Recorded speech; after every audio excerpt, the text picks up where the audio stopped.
Coming up on Broncos Weekend, after being activated off the physically unable to perform list, we'll discuss the uphill battle Billy Turner and Randy Gregory will have to climb over the next month.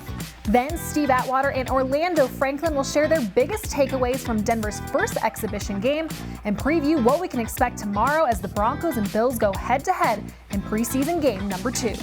Broncos Weekend starts right now.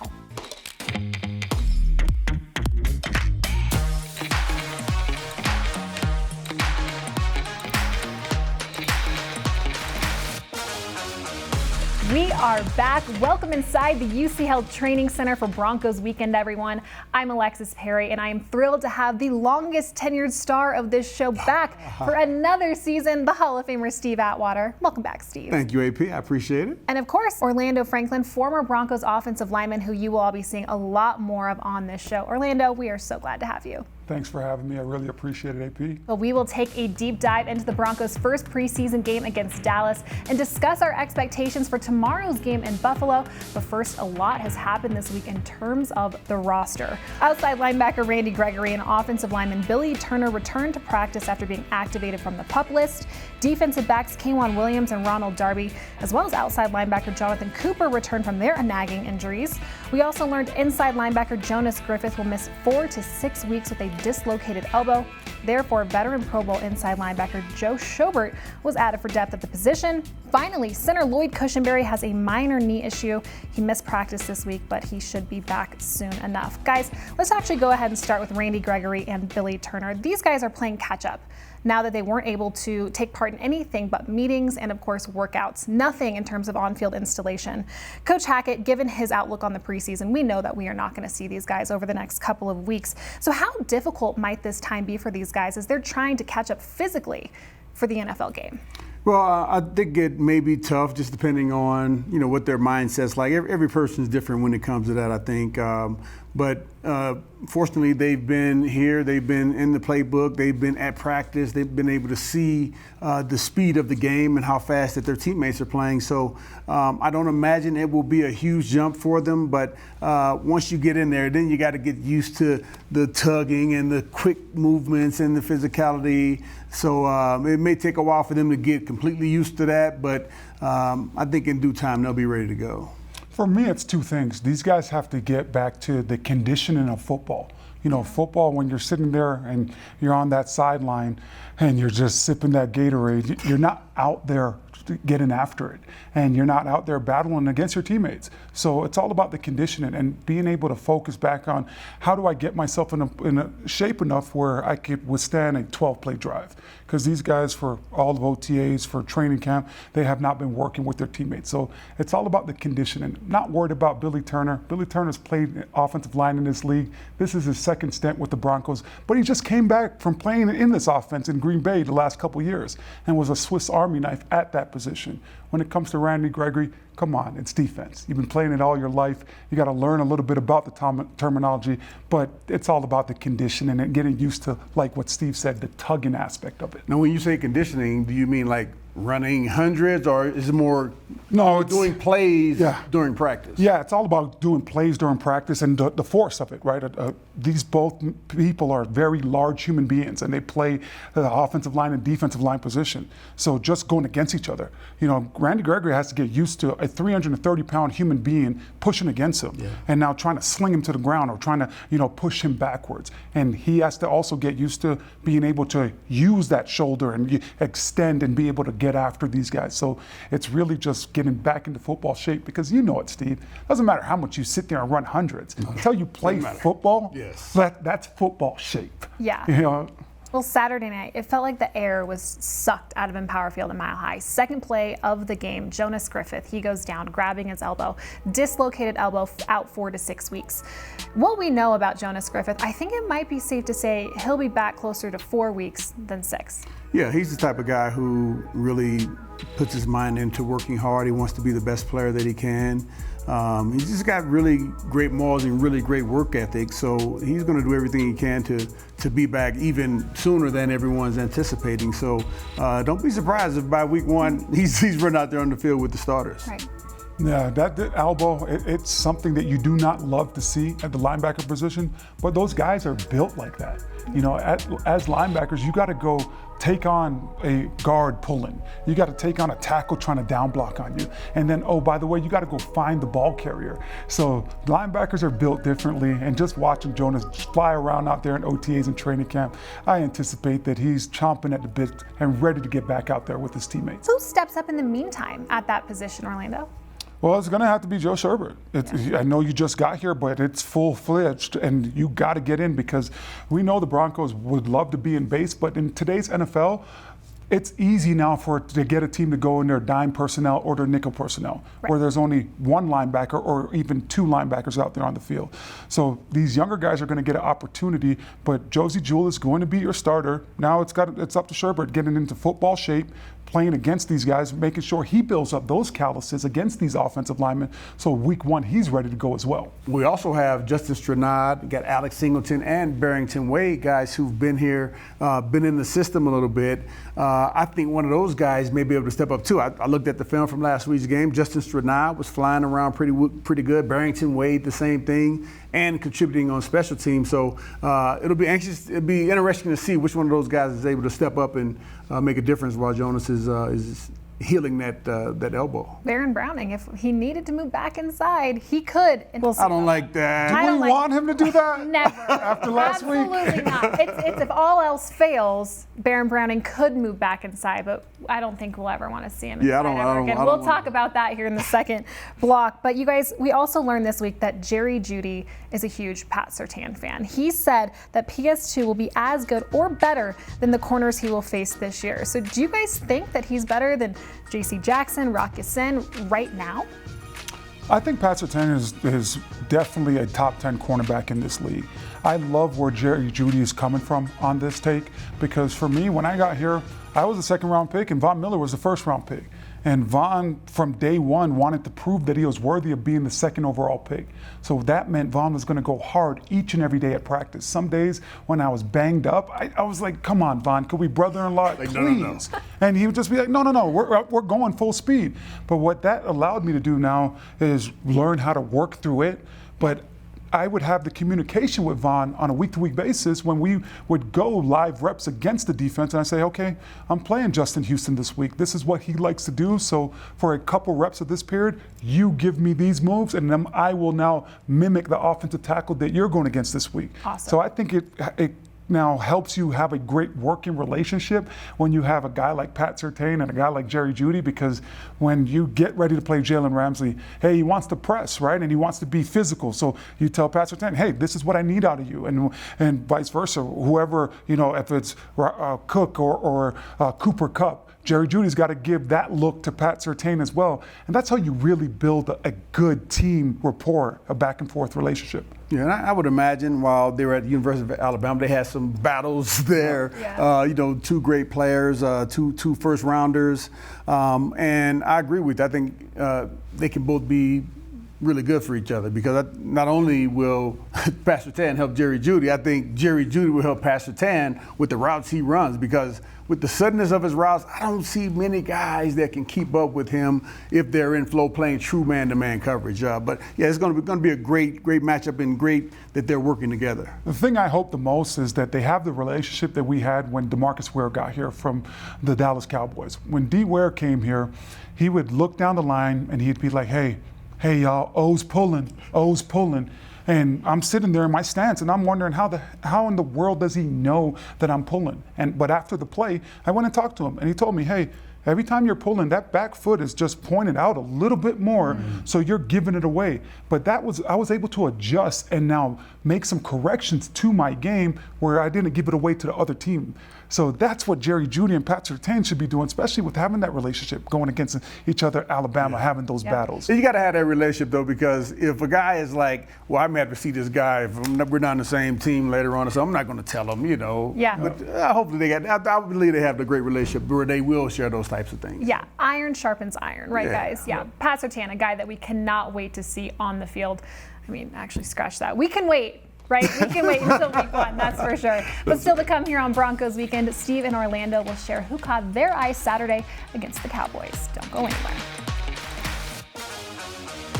Welcome Welcome back to Broncos Weekend, everyone. Alexis Perry alongside Steve Atwater and Orlando Franklin. Last Saturday night was the first time many of these young Broncos had been under NFL lights. And after the nerves settled a little bit, we really started to see the depth at key position groups on display. You guys, let's start with the inside turn outside linebacker that we mentioned in the last segment, Baron Browning. Is it safe to say that that move was a good one for him, Orlando? Yeah, unbelievable. Just the way he's able to keep his balance while doing these defensive lineman moves. And I'm just like, are you kidding me? This guy last year was off the ball and had to backpedal every single time and worry about coverage. But now he's in attack mode. So it was nice to see him going forth and just having that relentless attitude and approach to the game where it's exciting to watch him because he's going to get those sacks. It's just how many will he get? Yeah, it was super fun to watch. The sacks, the sack that he got, that was great. The batted pass, he went and did the spin move on the tackle. I saw him holding up the edge well, and that was one of the questions I think a lot of people had. Can he hold the edge up? I think he did a very nice job of doing that and just getting to the ball. He looked like he was sprightly, he had a ton of energy, and he was just really flying around. I don't need to see him anymore in the regular season, but hey, coaches, they're going to do what they got to do. With the secondary, the starting five is already solidified. So who could you see earning specialized snaps this upcoming season after watching that first preseason game? For me, it's got to be Caden Stearns. Yeah. I mean, this guy is flying all over the football field, and I just love the physicality that he brings when it's time to make a tackle. Yep. It's, hey, you're going to go backwards, I'm not going backwards. It's that barbaric attitude that he brings to the game. And here we had the no-fly zone, and that was fun to watch, where now you start looking at these pieces. When you had the no-fly zone, you also had David Bruton coming off the bench. Mm-hmm. You also had, these other younger guys that you could fill in where they had to make their hay on special teams. Well, Caden Stearns, Michael Ojemudia, you guys are going to have to make your hay when the season starts on special teams, but we know that we could count on you guys in key situations to go out there and get it done. Yeah, I'm going to go with P.J. Locke, but yes, absolutely, Caden Stearns, I agree with you 100% with everything you said there, but also P.J. Locke, him to come in there, played the slot cornerback position. He played that quite a bit at Texas, from what I understand, and he looked really comfortable in there, and he has communicated back and forth with the inside linebackers and make sure they're in the right space, make sure they're on the same page, that is, but he made a big play. He's contributing significantly on special teams. I really like the depth that we have at the safety position. Well, on the other side of the ball, even with Russell Wilson, there's always a quarterback battle going on here in Denver, this time between Josh Johnson and Brett Rippon. How would you guys evaluate their play against Dallas, and who would you say has the early lead? Right now, it's got to be Josh Johnson, right? To go in that second half, and I think at one point, he had like 12 straight completions. Mm-hmm. Started off slow, but showed you that, hey, the game is not too big for me, and he settled in. And when the run game was not working at all, he made sure that he was as efficient as he needed to be in the passing game.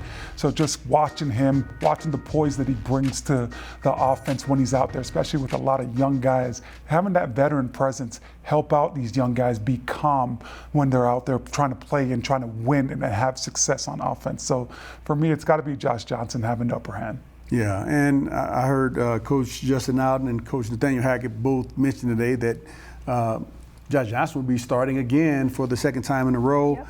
And I heard just the message that, hey, we don't want to just have a guy come out and do it one time. You got to stack these games to make sure that we know that it's real. And I remember when Josh Johnson was in Baltimore, he was a very good quarterback when Lamar Jackson went down. And I was impressed with him then, and seeing how he operates, I've been really impressed with him. Right now, I would say he has the early edge, but hey, anything can change in a game. Yeah, Josh Johnson with 3 scoring drives, 2 of those resulting in touchdowns, which was pretty impressive. We all know this wide receivers room just so deep. There is not going to be enough room for everyone on this final 53-man roster. So who stood out to you guys, and how does one separate themselves at that position in the next couple of weeks? Yeah, that's the hard one, right? I mean, because you have Jalen Virgil that goes and he has the ability to stack these corners and has the big playmaker ability. And for me, then there's Brandon Johnson, right? Where he's the, hey, I could run every route. I'm going to go out there. I'm going to do what I'm supposed to do. And then we have Kendall Hampton, that his specialties is running routes. Yeah. But for me, out of those three guys, it's just Brandon Johnson. I think he has separated himself a little bit more than these guys. Virgil intrigues me because of his playmaker ability and his ability to stack these cornerbacks, especially when you have these windows are a lot tighter in the National Football League. But Brandon Johnson, man, he's just been balling. He's put it, you talked about stacking days, Steve. Brandon Johnson has put it together for training camp, OTAs, and he's just showed you why he deserves a spot on this roster. Yeah, Why throw the pen? See, I threw my pen down because he took my guy. I thought I was going to say someone else. He just had those football eyes. You know, for me, he's a big play guy. It doesn't seem like the moment is too big for him. I know that his dad was a professional baseball player, and you just never know. Is it in his blood? But he looks like he belongs on that field. It looks like he's going to make a contribution in some way at the wide receiver position. He looks smooth. He looks like he belongs here catching balls from our quarterbacks. I know it's hard to fill the role of Tim Patrick, but it does seem like he's the guy, at least physically, that could actually be able to do that. Yeah, he does. He has the size. He has the speed. I think he has the mentality. He goes across the middle, fearless, just like Tim Patrick does. So, hey, it's still early, but I really like what I see right now. Okay, biggest risers for you guys. Give me one on offense and one on defense. We'll start with you, Orlando. Defense, we already talked about it, right? Baron Browning, right? Okay. That's the biggest riser. We didn't know how he was going to do. I thought, man, what are we doing here at inside linebacker? We have to have this guy compete for one of those spots, but he showed me wrong and said, hey, I kind of belonged at this outside linebacker position all along. So Baron Browning on defense. Offensively, it's got to be Brandon Johnson. Okay. He's the guy that I look at where I'm saying, man, it doesn't matter if Cortland breaks a shoelace, if Jerry Jeudy, has a hangnail, if KJ Hamler has to just, go and roll that hamstring out or something like that. Brandon Johnson can step in and kind of really fill in the role for all three of these guys. So super excited about both of these guys because they're that sports utility knife that you need on NFL game days because you're only able to activate 46 guys. That's not a lot of guys. Yeah. Right. Well, I'm going to go to the offensive line and the defensive line. Love that. With the young guys on the defensive side, I say Matt Henningsen. That's a nice pressure. Yes, he got some nice pressure. Again, he's young. First NFL game, I thought he went out poised. He and Inyoma Uwazurike, I thought they were hustling around to the ball. They were stout in the middle, got some push back into the backfield. And as their craft develops, I can only see them getting better and better. And on the other side, Luke Wattenberg on the offensive line. He looked like he was stout. Obviously got some more work to do, but I thought as the first test, I thought he passed the test with flying colors. And shout out to Henningsen. He had that pressure on that PJ Locke interception. Yes, so. That's right. And, got a nice little hit on the quarterback there. Yeah, exactly. Rush and cover, right? Well, still to come on Broncos Weekend, what should you be watching for tomorrow morning when the Broncos head to One Bills Drive to face most of Buffalo's starters? Don't go anywhere. Thanks for sticking with us for this final segment of Broncos Weekend. As we look ahead to tomorrow's game, Josh Allen and most of the Bills starters will play a healthy amount, according to their head coach, Sean McDermott. So guys, what does this mean for the Broncos 2s and 3s tomorrow? Well, I think that they have an opportunity to really come and show out.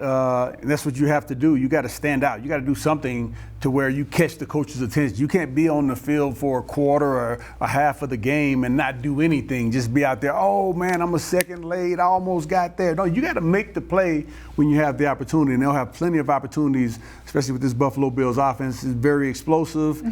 Some great players they'll have an opportunity to go up against, and they'll have some bragging rights once they do well. It's easy to go make a football team now. If you're the 2s and the 3s for the Broncos, go ball out against Buffalo. You're going to become a Denver Bronco. You're going to make this 53-man roster. Or you are always interviewing as well for all the teams in the National Football League. Right. That's the unique thing about preseason. So now you get this very unique opportunity where you get to go against Buffalo. If you are making plays and you're sticking out, man, you earn yourself a job. Well, all eyes will be on the trenches tomorrow. While the offensive line, they didn't give up a single sack against the Cowboys, the run game was lethargic at best. So what are you looking for this week that would show improvement for the offensive line? Just aim and point. With the offensive line, they're trying to do the right things, but when you're running this outside zone, the wide zone scheme, right, the Shanahan tree, right, it's all about where you put your helmet and where you put that backside hand. You got to set that backside hand and get that hand into the defender where you're able to create lateral movement. So first, it's where do I put my hat? If it's outside zone, I want to put my hat on that front side number. Now that backside hand now is coming to that backside number, and now you're able to displace that guy. Pushing and holding. Yeah, exactly. Holding on every play. Exactly. As an offensive lineman, you better hold on every play. But there's a right way to hold. There's a right way to hold and get away with it. But these guys got to get the run game going. This whole offense is relying on this run game. You got a stable of running backs, but you got to get those running yards and make sure that you're efficient in the run game. Yeah, I agree 100%. And the only way you can get the run game going is the offensive line, because running backs, if you don't have a hole, you can't run. Where are they going? The big defensive line is too big. You can't. Now, if they could just immediately be in the secondary, it'd be a different story. But they're not. They have to get past that defensive line and the offensive line. They got to make it happen. And I saw a couple of look like missed assignments last week where everyone was kind of together, and then one guy he went up and took himself out of the formation, and it was just a quick, easy way for the defender to get back into the backfield and make a play. So guys got to know what they're doing, got to know what their responsibilities are.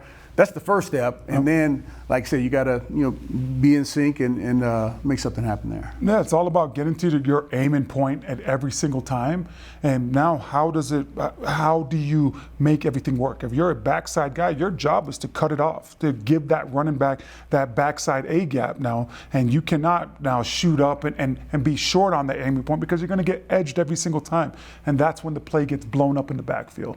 So it's just moving on that chain, right? And 5=1. That's what I love about playing offensive line, because it doesn't matter if you have individual success. When you look up at that scoreboard, when you look up at how many yards did you rush for it, as a team did you do well? And if you didn't do well as a team, it doesn't matter how you did individually. Yeah, on the defensive front, what do you want them to build off of? I know you mentioned pressure earlier, it looked pretty good. And what do you need to see a really dramatic improvement in this week? I would say run defense. We gave up over 100 yards rushing. We weren't as stout up there in the front against the run game. I like the pressure that we put on. I think that we're going to be really great at pressuring teams. But I would just say the run game, and it may have been because, hey, this is our first time really going live, taking guys to the ground, seeing what it's really like to have that physicality. So I'm expecting a big improvement in that area this week. For me, it's about these linebackers and DBs and how they fit off the run game. We know what the defensive line's going to do, right? The defensive line, they're going to go get that penetration. We spent a lot of money on DJ Jones, bringing him here, and I expect big things out of DJ Jones when he's out there. But now, how do these linebackers fill and fit off of this defensive line? Because we cannot have those days of giving up 100 yards on the ground. You just cannot, because now you're allowing the other team to come in here and control the clock possession. So I want to see more of that second level defense coming downhill and just headhunting. And then when you get opportunity to blitz, I want to see you blitz and just make it overwhelming for that offense where you're swarming and getting after the football. Steve, you mentioned missed assignments. Alberto, I think he struggled a little bit on Saturday with that issue. What does he need to show this week in order to prove that he could be tight end week one? Well, I think that's really the only area where he needs to improve in is just the blocking area. And actually, it was just the one play that I saw. There were other plays where it didn't jump off the screen, but guess what? He was in there, got his head down, grinding, making good blocks. So that one play, I'll chalk that up to he got off to a slow start. He got over there a little bit too slow. He's got to have that timing on point to where right when that tackle's going, you're right there in sync with them and getting your head across to make sure that you can block that guy when it's your responsibility. Just the passion. Looking for him to have just as much passion in the run game and when he does have to block in this passing game. Because in this offense, the tight ends will get matched up with these outside linebackers and these defensive ends. So just the want to. That's all it boils down to, right? The heart. The want to, the heart aspect of it. Because if Albert O could get that, he is going to be scary. Like, I can't even imagine what a defensive coordinator is going to be thinking the night before a game, thinking about this guy that weighs 240 pounds that can run 4.4. Yeah. And, how do you cover this person? He's and then train. Jerry Jeudy and Cortland Sutton's out there as well, and Russell Wilson's back there cooking. It's a nightmare. Yeah. But it's just the want to aspect of it. And once he gets to that, man, it's going to be very scary. Well, like you guys know, the biggest improvement really comes from game 1 to game 2. What are you looking for these younger guys as they head to Buffalo, a road game? They have limited experience. What do you need to see from them?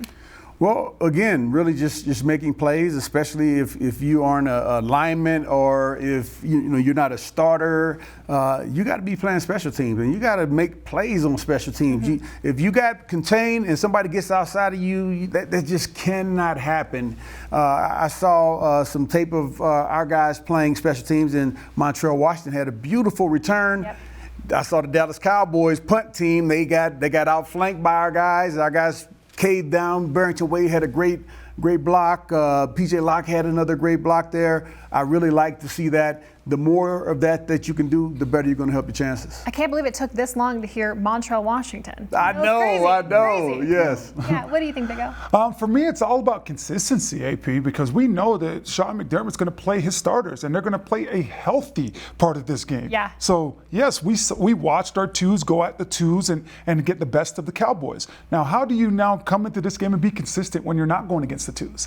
So, it's all about the consistency offensively, defensively, and on special teams. And offense, let's run the football. Let's be successful in running the football. Well, as we take a look at the 5 guys who were waived on Tuesday, this upcoming Tuesday, another roster cut coming up.